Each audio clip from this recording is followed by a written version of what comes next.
Yesterday, Jimmy said I was prejudiced. Do you know what prejudice is? No? Well, prejudice is when you react to someone because of their religion or their color. But I don't do that. Who is Jimmy?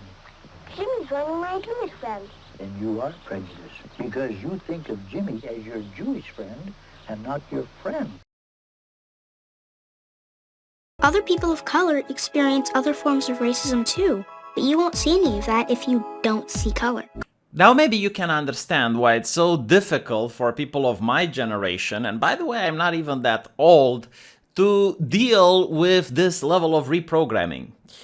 Because when I grew up, and by the way, I grew up in Romania and I still am in Romania, but I did consume a lot of American media, and you had the exact same message that in order for a non-racist society to exist, people need to start by not seeing color.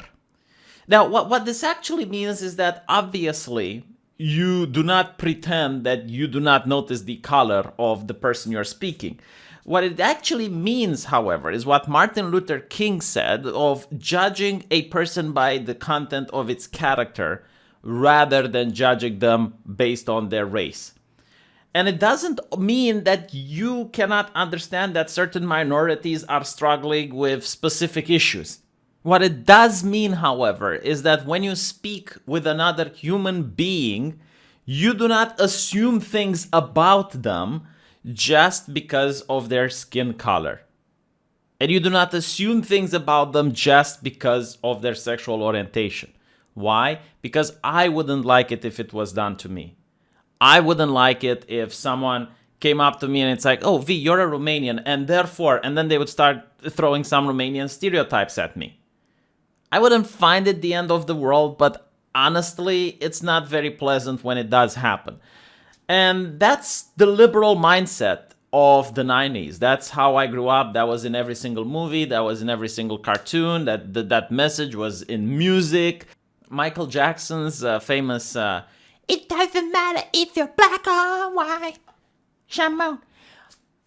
Yeah, that was in the 90s. And honestly, I think it was a good message. Again, that doesn't stop the conversation about minorities or doesn't stop the conversation about oppression or whatever. It just focuses on how two individuals should interact with each other. And the idea is that if every single individual starts being racist towards each other, then the system starts being racist. Because the system is created by individuals. The system doesn't stand by itself. It's not like this giant ambiguous blob, this entity in the sky that is completely in a vacuum and disconnected from human beings. No, like the system is formed by the humans within it. And if every single human stops being racist, then the system itself won't be racist. Now, let's look at some more wisdom from Cartoon Network. Can we get a rewrite where we appreciate each other without erasing what makes each of us different?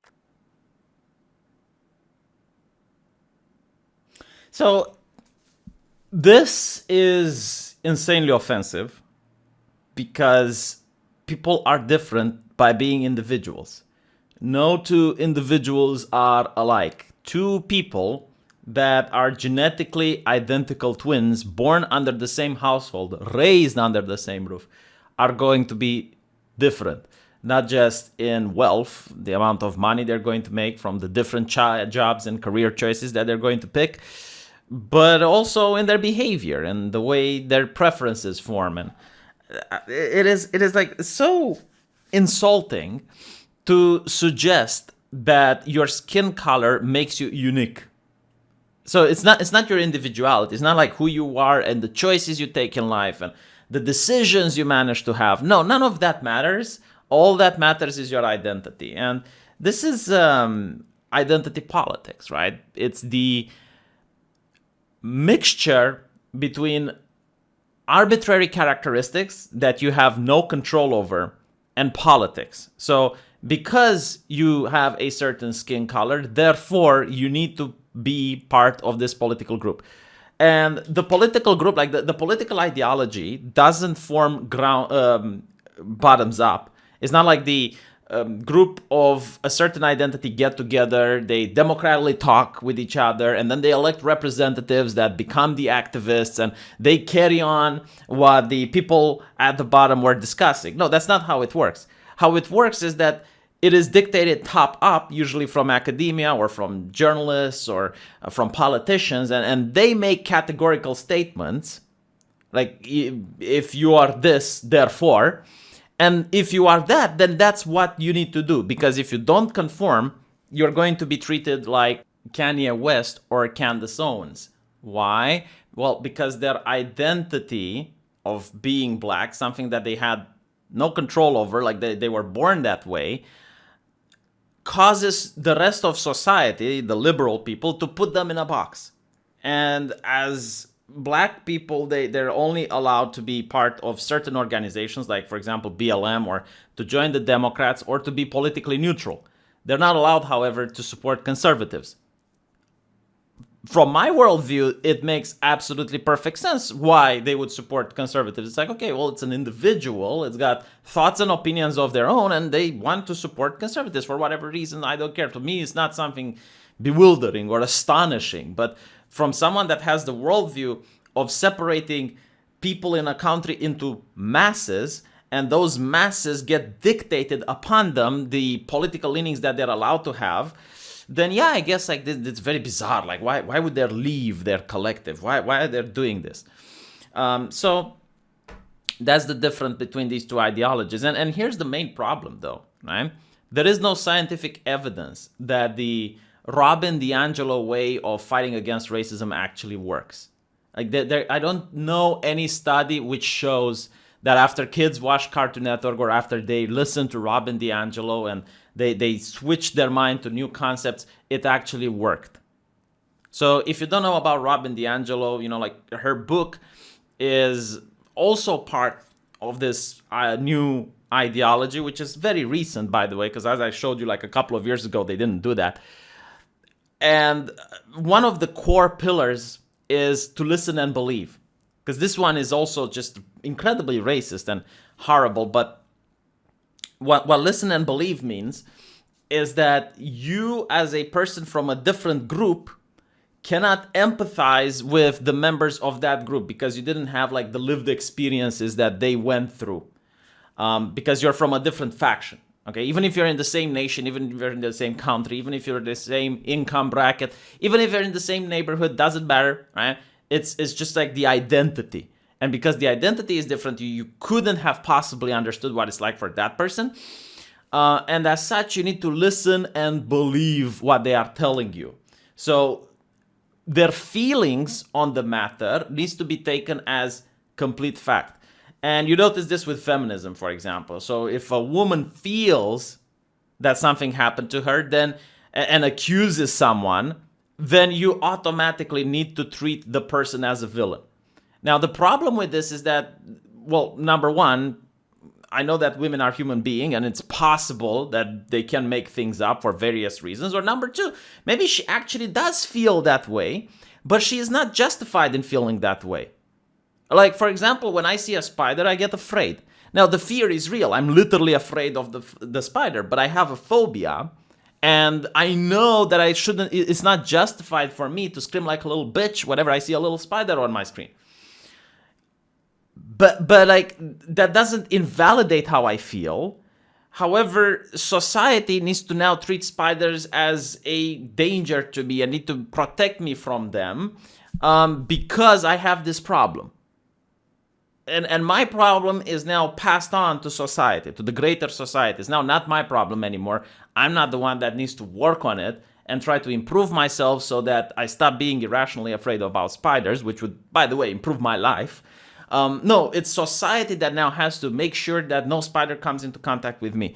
The reason is dangerous when you apply this logic is that, okay, let's say a person does an accusation, like they claim they've been abused or whatever.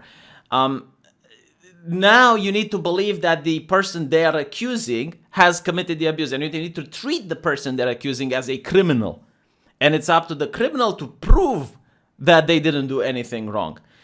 The normal way, like what we practice in my country, is if someone claims they have been abused, you do not dismiss them, but you recommend that they go to the authorities, to the police. And the police has the people specialized into interrogation, collecting evidence, investigating, because at the end of the day, I don't want the person that's an abuser to be fired. I want them to be placed in jail so they don't abuse other people. All right? But like all of these things, they're connected to grander strings in the fabric of society. And when you start changing little elements here and there because they sound nice and they sound good, you are literally just tearing at the fabric of society, and you're causing a domino effect, which is going to affect other things. And again, like, there are no studies to show the actual effects of this. But for example, because of the Me Too movement, there were articles saying that fewer CEOs are willing to train women, because they were just trying to protect themselves, because they knew, like, okay, if they're getting accused, they are the ones that have to prove a negative, and that's almost impossible to do. So they would just like have like open offices, just everything with windows, open doors, so that the accusation can't even happen. And they would try to segregate themselves from women. It's like, okay, look, I mean, I know this is bad and it's misogynistic of me to do this, but my career is potentially on the line, and I've worked like 10 or 15 years, and I got a woman at home that expects for me to provide for her, and maybe I got a daughter or two, and I got a mom. You know, if I run out of a job, then my mom should take care of me, so I don't want to put that burden on her. Perfect example, you know, like Ninja. Ninja didn't want to stream with other ladies, and people started harassing him for it. It's like, yeah, but like the environment that you created is not the same like the environment from 10 years ago. 10 years ago, I'm pretty sure that Ninja would have streamed with other women. But because you created this environment based on identity politics and based on everything that Robin DiAngelo was saying, and based on the new normal, then yeah, I mean, Ninja is protecting himself by saying, it's like, look, I got a wife, and I don't want a new scandal to appear. I don't want people to start gossiping and rumors to pop up. So I'm just not streaming myself with girls. I'm just going to play with my wife. People were livid. It's like, yeah, you're livid because you changed society. It's not the same anymore. Like, now there's new standards. So I wouldn't be surprised if like this implicit bias training that Coca-Cola did might lead to people segregating themselves and being like, you know what? Like, if you say that just by my faction that I was born in and have no choice about it, I can have implicit bias, like things that I don't control, then I'll just like try to not interact with other people because I don't want to offend them, and I don't want to lose my job, and I don't want to do anything. So, you know, like there aren't studies to show like what are the effects of this type of corporate indoctrination, basically. But hey, you know, like, let me know what you think, and I'll see you guys in the comment section. Take care.